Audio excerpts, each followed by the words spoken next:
That thing scarred me for many, many years. Two incidents that happened in Jamaica this week that really have me upset, really get me angry, really get me mad. So what go on this and that family, this is your girl Trisha, and of course welcome back to the channel. So this week I have to talk about two stories that came out that has something to do with school, because of course you guys should know by now that I'm a teacher, and if you don't know, yes, I am a teacher. Alright, so right now, as me say, me I go look upon what Jamaicans are say about these incidents. So the first comment when me see what me want, you know, if you comment below. Me not gonna say nothing. I want you guys to comment below and let me know.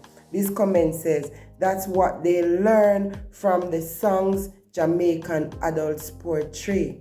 So, question now, do you think the music have anything to do with how these boys behave with this young girl? Comment below and let me know.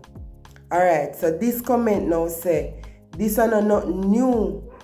The only reason you're seeing or hearing about this is because it got videotaped and released. Comment below. Do you agree with this? Comment right here. This person is saying that it is not new, and the only reason why is because it was videotaped and released. So that means this person is saying that many of these things happen, and we don't know about it. You have people living for years with trauma. Comment below and let me know your opinion. Well, the comment here a little bit cold, but me still gonna put it because, as I said, I am writing what Jamaica is saying about the situation, and I think this comment probably represents what a lot of Jamaicans are saying. So hear this comment. It says, I saw the young girl them a live. She did want it. Comment below.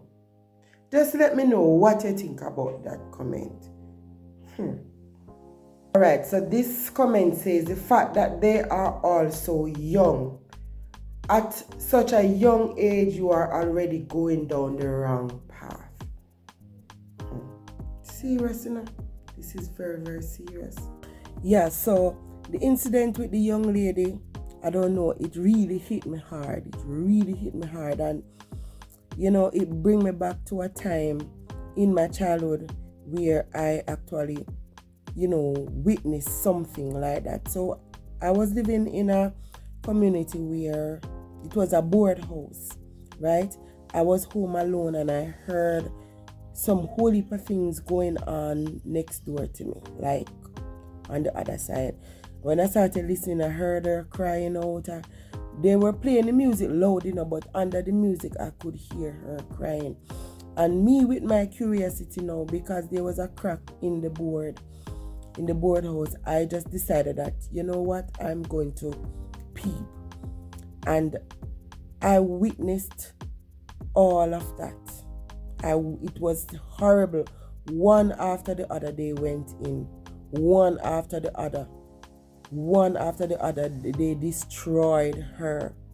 It was a horrible act.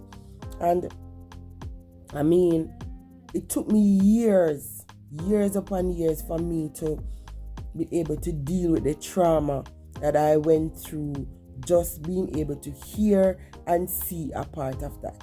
So I can't imagine being the victim. I can't imagine what that young lady, you know, has gone through.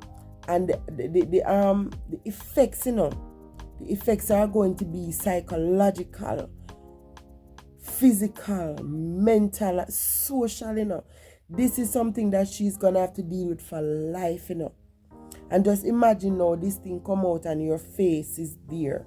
So every time you go out in public, you have to deal with that. You have to deal with the whole idea of, you know, everybody saw, the entire world saw my face and know that I went through this ordeal. It's horrible. It's really, really horrible. And this thing not going on just now, because what I saw was years ago, probably 30 or more years ago. You understand? What kind of cold individuals are these? What's going on? What's really going on? And what's the solution? Anyway, guys. Oh, and there's another story that I wanted to share. You know how many Jamaican children are going through stuff? Boy, probably if we do the research and really find out the real, like when we say the real percentage, we will be surprised. There's a lot of things going on in Jamaican homes, Jamaican communities, you know.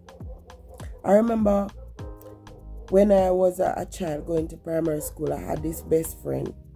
Every day we would play together and enjoy, you know, just being friends, little girls, just being friends together. And she lived close by school, so during the lunchtime I would buy my lunch, she would come with me, and then sometimes she would go home for lunch and I would go home with her.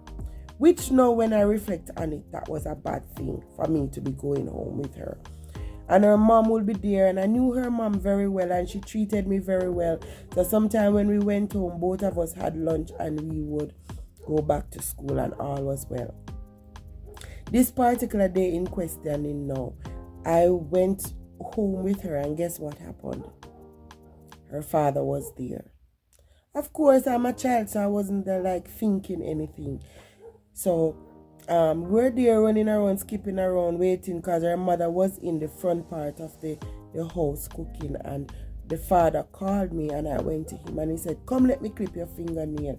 And he had a fingernail clipping my fingernails. At that point I was thinking nothing, because I'm a child, I'm innocent. Then he started to, you know, put my hand on that place down there and had my hand rubbing on that thing.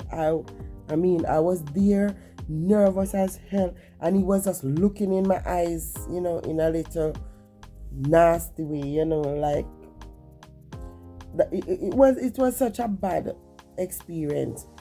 I couldn't wait for him to let go my hand. I had to say, I soon come back here, I want to pee-pee.